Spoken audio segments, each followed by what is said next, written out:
செயலை செய்யாமலிருப்பது செயலற்ற நிலையாகாது.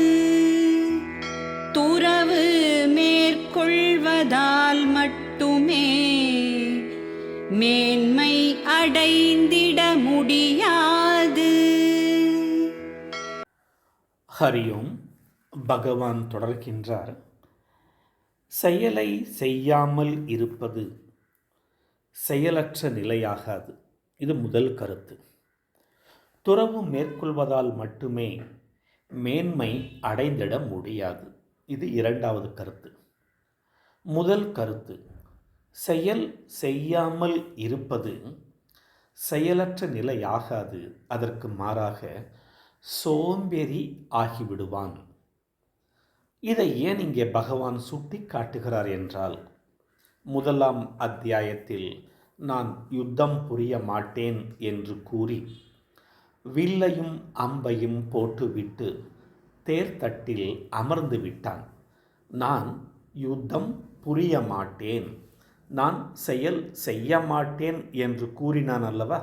அதற்கு இங்கே பகவான் சொல்கின்றார், செயல் செய்யாமல் இருப்பது செயலற்ற நிலை ஆகாது.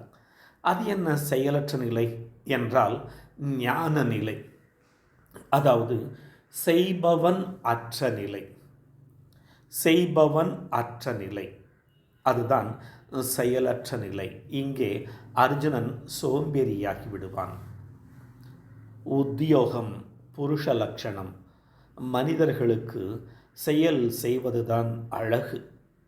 செயல் செய்யாமல் சோம்பி இருந்தால் சமுதாயம் அவனை மனிதனாக மதிப்பது கூட இல்லை. ஏன், குடும்பம் கூட அவனை மதிக்காது. அதைவிட பெரிய கொடுமை, அவன் மனசாட்சியே அவனை மெதுவாக மெதுவாக கொல்ல ஆரம்பித்து விடும்.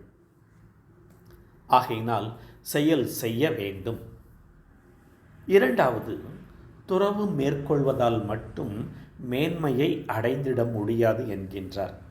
இதை கூறுவதற்கு காரணம், அர்ஜுனன் நான் யுத்தம் செய்யாமல் வனத்தில் சென்று சந்நியாசியாகி விடுகிறேன் என்கின்ற எண்ணத்தில் யுத்த களத்தை விட்டு செல்வதாக முயற்சி எடுத்தான். ஆம், வெறுமனே துறவு மேற்கொள்வதால் நாம் நம் பாரத தேசத்தில் பல முக்கிய நகரங்களில் வெறுமனே துறவை மேற்கொண்டவர்களை பார்க்கின்றோம். அவர்கள் எந்த மேன்மையையும் அடைவதில்லை. ஆகையினால் இங்கே செயலை கர்ம யோகமாக செய்து சித்தம் சுத்தமடைய வைத்து ஞானத்தை பெறுகின்ற யோகியத்தை பெற்று சாதனையின் மூலமாக அந்த செயலற்ற நிலையை அடைய வேண்டும் என்பதை குறிப்பிடுகின்றார் பகவான். ஹரியோம்.